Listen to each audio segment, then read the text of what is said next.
Umpisa ko na po. Sige po. Ito po ay sinulat ni Luke. Si Luke po ay isang doktor.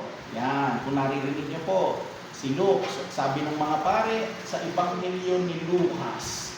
Si Lucas po, para sa inyong kalaman, ay isang doktor. Siya ay physician. Bago siya naging disipulo ng Panginoong Hesus. Kaya walang pinipili ang Panginoong Hesus, nag-aral o hindi. Kapag pinili niya at nagpagamit sa kanya, kanyang gagamitin. Okay po. Sige po, ito mula sa Lucas chapter 19. Umpisahan ko po. Pumasok si Jesus sa Jericho at naglakad sa kabayanan.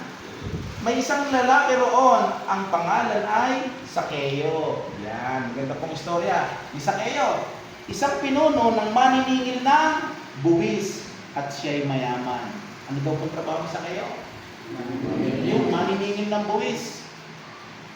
Sinikap niyang makita si Jesus upang makilala kung sino ito, ngunit sa dami ng tao, hindi niya ito makita dahil siya ay pangla. Maliit. O alam niyo na po tatayon, ang istorya ni Sakeo, maliit lang si Sakeo.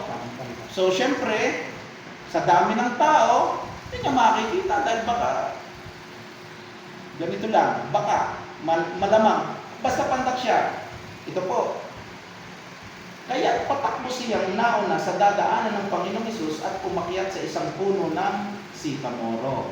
Alam niyo po itong sikamoro na ito sa totoong buhay, ito po ay masanga. Pero dahil maliit si Sakeo, madali siyang nakakyat kasi nga maliit siya.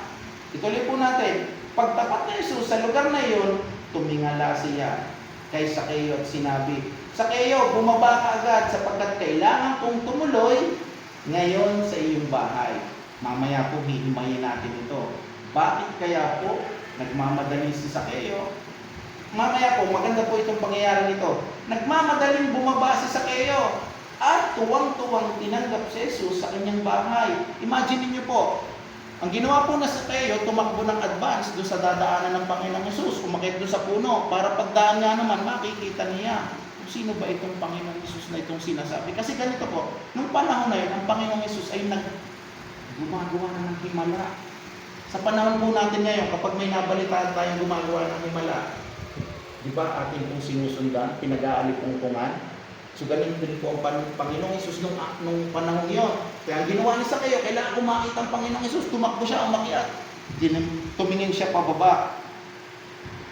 Dali-daling bumaba si Sakeo at tuwang-tuwa, tinanggap ang Panginoong Hesus sa kanyang bahay. Lahat ng nakakita nito ay nagbulong-bulungan. Nako, ito ang marites pala nung panahon yun ay uso na. Uso na. Sila po ay mga legends na tinatawag. Nagpulong-pulungan, ang sabi nila, nakikituloy sila sa isang makasalanan. Hinusgahan po agad si Sakeo. Ang sabi ay, makasalanan.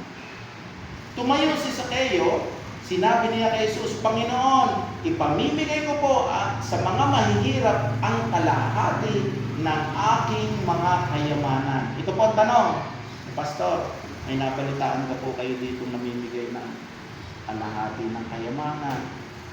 Taas po ang kamay, kung may alam kayo. Ako po'y manghihingi rin.